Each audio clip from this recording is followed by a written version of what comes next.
Humanity is at a turning point, and we are now in the race of our lives.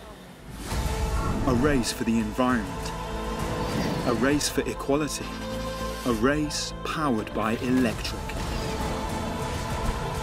Extreme E is a global voyage that will provide a world-first, all-electric, gender-equal motorsport to highlight the impacts of climate change and promote electrification.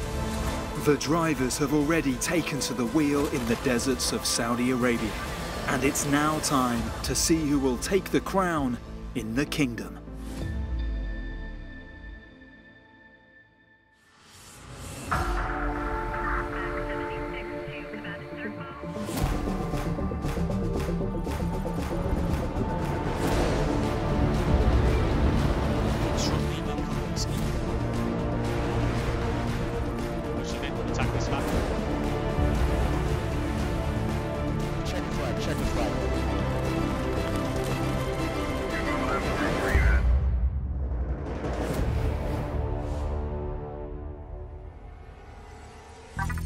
The inaugural round of Extreme E is being held deep in the deserts of Saudi Arabia.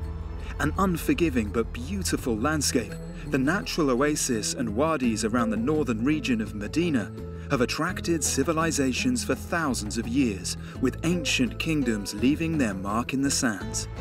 By the 12th century, the people of the region had built a town of mud brick houses within a walled settlement that until very recently was the home of the people of Al-Ula. We are in a place called the Old Town of Al-Ula. This city is 750 years old, and we have around 900 houses. Because Al-Ula, it's lying in the middle of the international trading route of incense and spices. So Al-Ula, it was like a big market in that time because of the location. So Al-Ula, it was very important. People used to live here up to the middle of the 80s. So people moved around 1982 to modern houses which include water and electricity. The old town of Al-Ula, it's been restored now by a royal commission. It's like an open museum.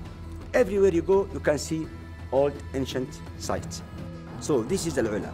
Beautiful history and beautiful people. And the people make Al-Ula more beautiful.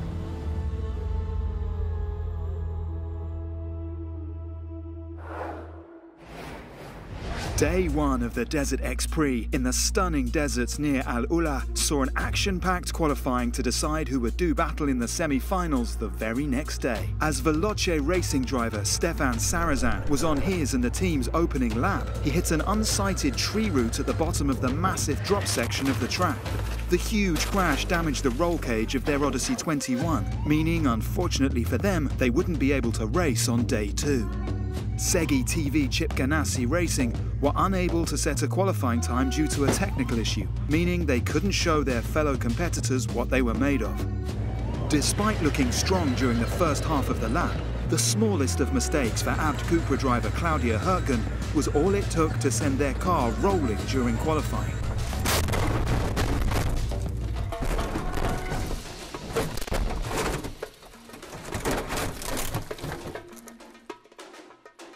Okay, I'm okay. Sorry, guys. A true team race was on to rebuild the car in time for day two. Even driver Matthias Ekstrom got stuck in as their efforts continued into the night. The second day of the Desert X Prix saw racing action in the form of the shootout to decide the final finishing places for the teams that missed out on the semi-final. With Veloce out of the running due to their crash a day earlier, finishing 9th overall, it was to be a head-to-head battle to decide 7th and 8th. Chip Ganassi versus Abt Cupra, Sarah Price versus Matthias Ekstrom. We are ready to go in the desert. 2 laps await them, and we are off. And both cars dig in, the back's gripping hold, the sand, the dust flying. It looks like a fairly equal start to both of them taking the lead. It is the Chip Ganassi car. Sarah Price, a fantastic lead off the start there. She's already taken a huge advantage into this. She goes past the big boulders on either side. She's making it down to the first gate. Oh, and look, she must have some sort of issue because it looks like that it's Ekstrom managing to take the lead. And as they go down to the first gate, it does look indeed like Ekstrom has managed to claw that back somehow out of nowhere. After initially being beaten off the line by Price using her one hyperdrive power boost early in the race, Ekstrom timed his boost well to take back the lead before the drop. The gap is opening up, isn't it? Sarah, we were saying, hasn't had a lap, don't forget. Half a lap in shakedown. Yesterday, she fought the car with no power steering around the entire circuit. At the switch zone, Claudia Hurtgen jumped into the Abt Cupra car for the first time since her huge crash the previous day. Kyle Leduc took to the Chip Ganassi wheel, looking to chase down the lead. This is a fascinating chase-down battle now. Leduc doing a good job as well. Now the gap's come down to 16 seconds. So 8 seconds on that last section of the track. Hurtgen has been a bit tentative and over the top of the dune, absolutely sideways. Carl Leduc is on it now. He's right up behind. The dust isn't too bad. This is proper sand. That's where Hurtgen had her crash yesterday. She's got it backed off. He's in the dust now, looking for a way through. No lifting. Oh, he hits her! To the back, he hits Hurtgen completely unsighted. He hit the back of the car. That's not what we wanted to see. She stopped dead. She stopped. Holy f***. She stopped right in front of me. We're both stopped. I'm okay. She was dead stick, buddy. Blind dust. Ah, what happened? You okay? Yeah. What happened? Oh, it seemed like you stopped. I hit you incredibly fast. I'm so sorry. In the moment, I'm here and I cannot believe what happened. Yeah, so I was coming down the hill again, the same hill. There were a big bump and I released the throttle to be safe. And at this moment, I had a huge impact from the rear. And then again, the car was stopped and the rear completely destroyed. A dramatic ending to a tough first Extreme E event for both teams, with Abt Cupra finishing 7th and Segi TV Chip Ganassi Racing taking 8th overall.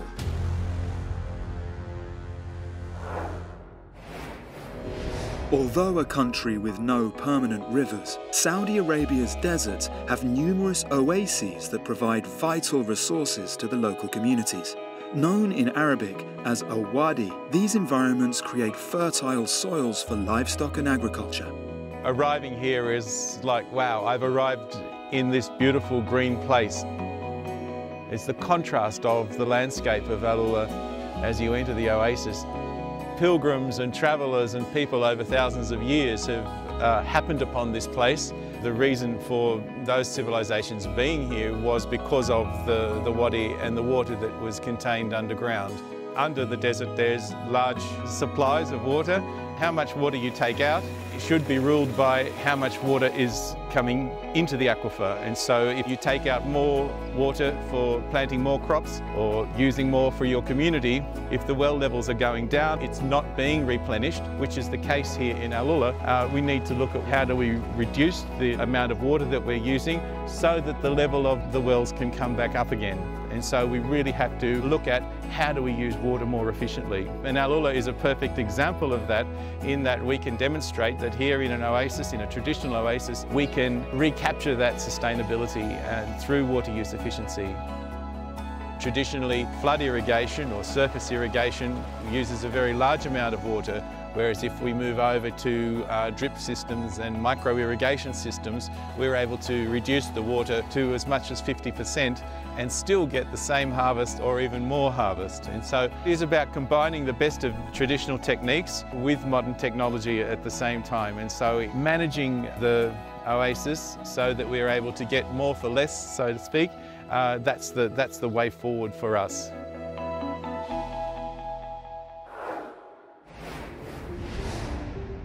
Water plays a key role in the charging of Extreme E's fleet of Odyssey 21 cars, as they are powered by a fully off-grid hydrogen fuel cell. So hydrogen is traditionally produced via solar. It's known as green hydrogen. It's basically a process of electrolysis, which takes water and you basically inject a bit of power and you split the water, H2O, into hydrogen and oxygen. And so the hydrogen goes into our fuel cell and that's really what makes it green. Very proud moment of having the system here, but also great to be contributing to such a great race, such a great initiative and vision. Providing the charging for all race vehicles with hydrogen fuel cells with zero emissions is fantastic. Saudi Arabia has the potential to be one of the real superpowers in hydrogen generation around the world. We've certainly seen a lot of interest on how the hydrogen is going to become part of the energy mix in Saudi, and how technologies like ours will start to see a massive displacement of diesel and traditional fossil fuel-based power generation. So, to be part of that story that Saudi is creating, the ecosystem, is fantastic, and one that we're very proud to be part of. We've already signed one agreement with a local Saudi company. They're one of the largest distributors of diesel engines in the world. So we're already starting to see the benefits of what Extreme E is proposing in terms of driving climate change awareness amongst industry. And it's really, that's the key message, and we've now got tangible benefits that we're starting to see from Extreme E.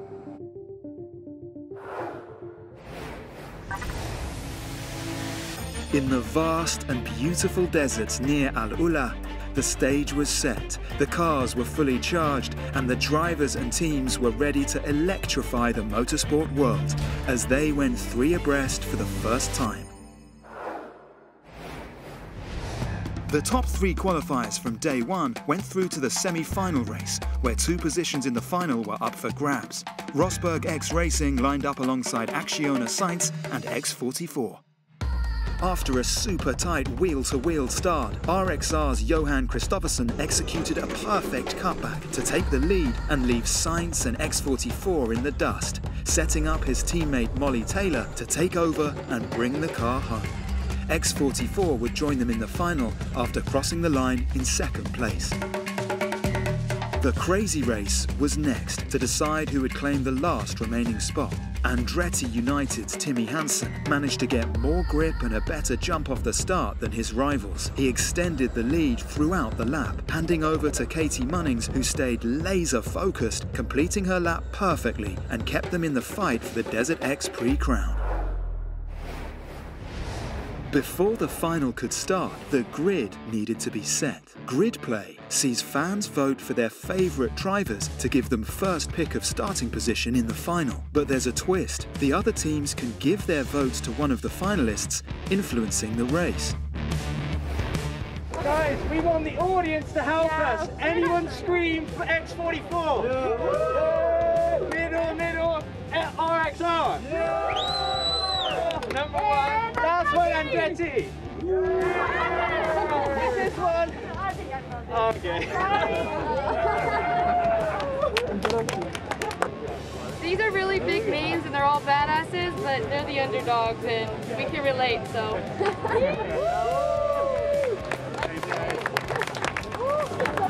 It's very difficult to pick with these teams.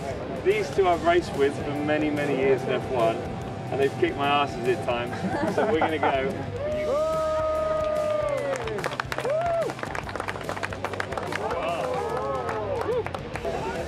Nothing personal with Seb. Nothing personal. But Zach is a good friend. He promised me a good discount in the McLaren. We have a good relationship.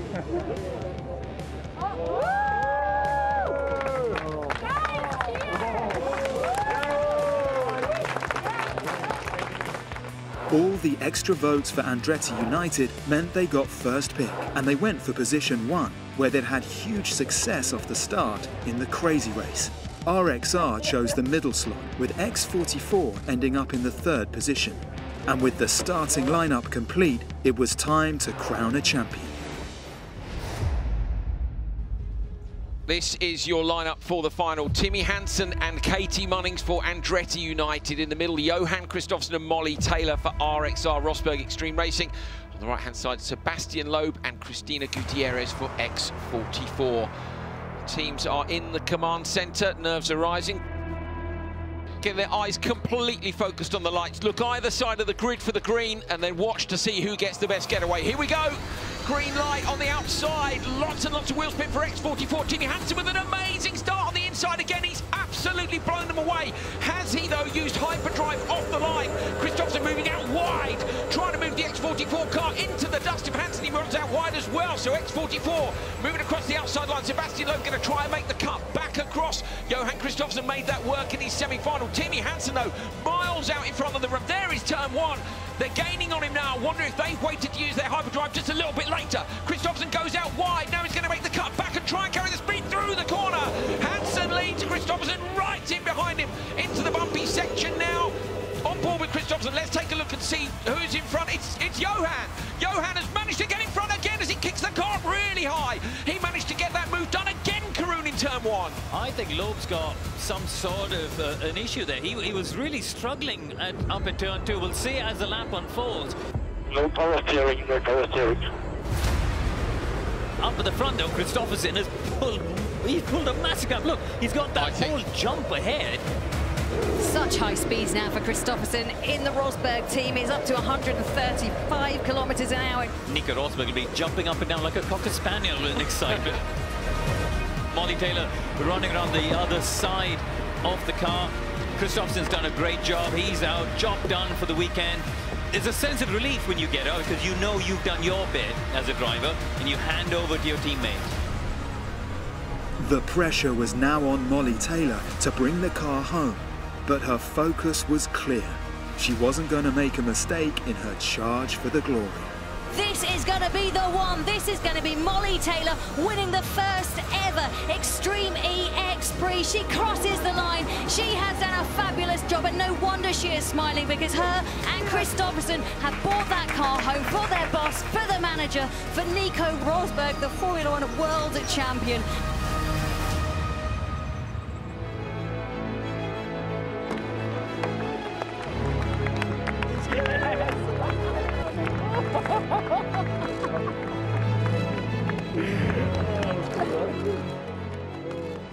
We had an amazing start to the season. We all came in here not knowing what to expect, and we've been the fastest in every heat and semi and final. So it's just, yeah, it's been amazing, and huge thanks to Johan. You know, congrats to the team as well to bring us here, and they've done an amazing job to get the car to me and Molly in one piece every time. And yeah, and then also Molly have done a fantastic job. We had a very good semi-final and final today on Sunday. So yeah, just so happy. So thankful to the whole effort that the team did this weekend. I mean, everything has come together so well. We worked together so well, and specifically Molly and Johan. What a phenomenal driving they've done all weekend, you know, and it's been such tough conditions there. Not a foot wrong, unbelievable speed, both of them, you know, so it's just awesome.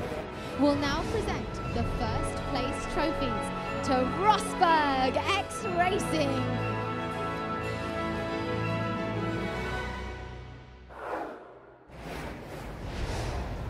After an incredible first X-Prix in the deserts of Saudi Arabia, the dust would settle and everyday life in the region would resume.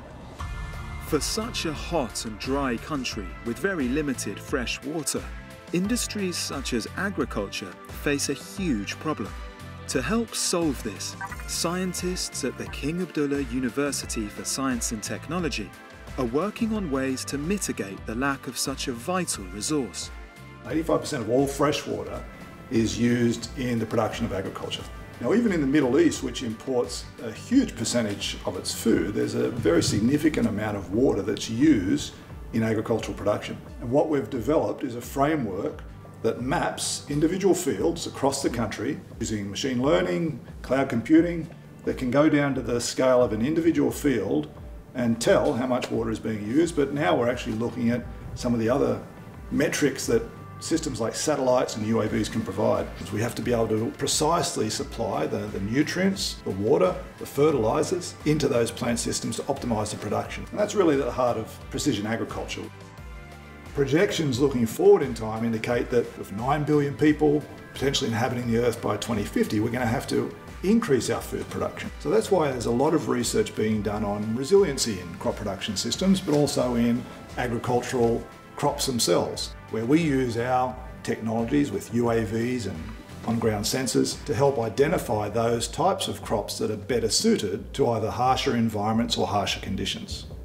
One solution to the lack of fresh water also being worked on at the university is innovative research into use of seawater on food crops. Just like you've got amazing technologies being developed and used for driving cars around at high speed and doing amazing sports, we can also use technologies to try to reduce the environmental footprint of our activities. One way to do that is to develop crops which can grow in salty water and ultimately seawater.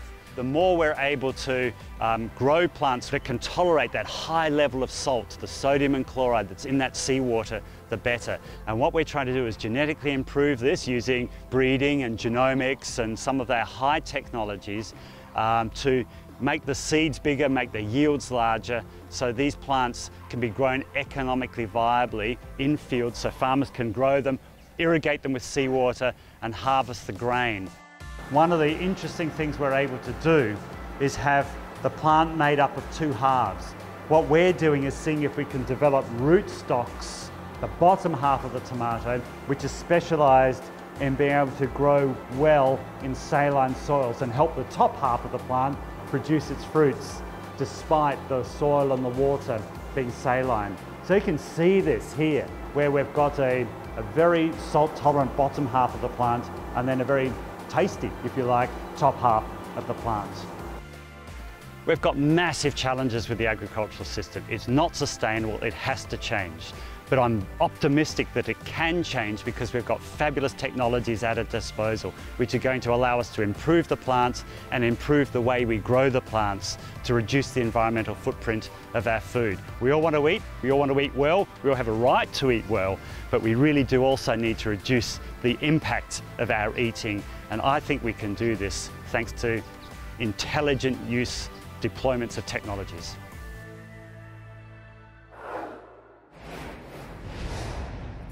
With round one complete, race winners Molly Taylor and Johan Kristoffersson took the time to break down how they took their first trophy of the series for Rosberg X Racing. Not this time. All right, I think it's about time we rewatch that race start, see what really happened once again. It's all a bit of a blur still.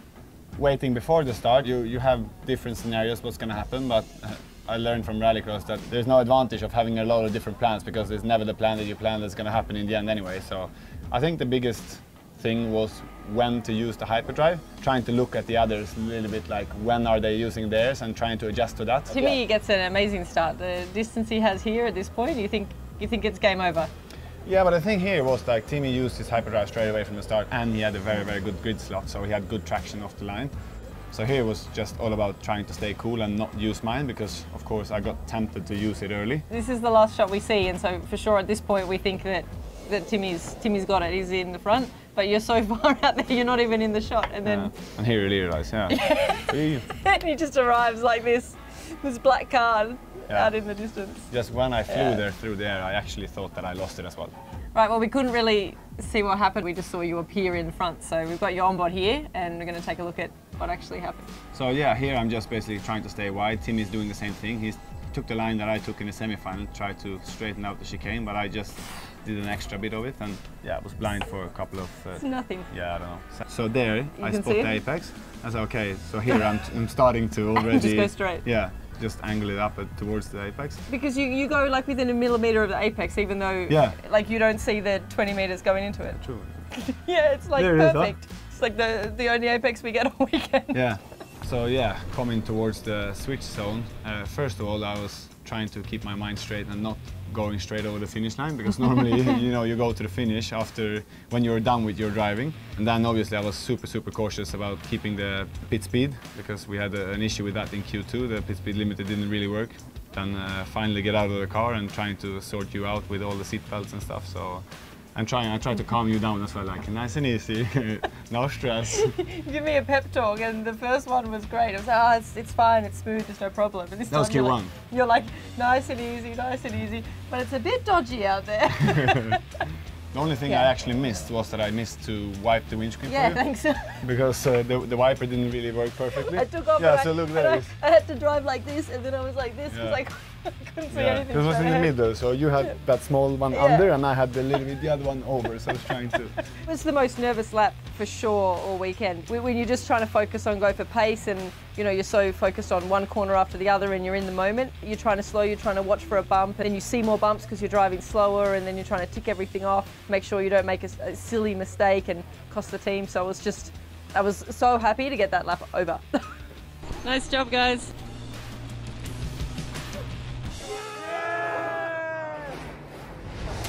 Our first winners have been crowned. The historic inaugural X-Prix in Saudi Arabia, racing to raise awareness of desertification, will be one to remember forever. But our worldwide adventure, our electric odyssey, must go on. The Ocean X-Prix is next. The oceans are now changing at a rate that's just beyond comprehension. It is really a challenge that is global. Each of us, we have our role to play. Senegal is next up. See you in Senegal. See you in Senegal. Join us in Senegal, where we continue our electric odyssey.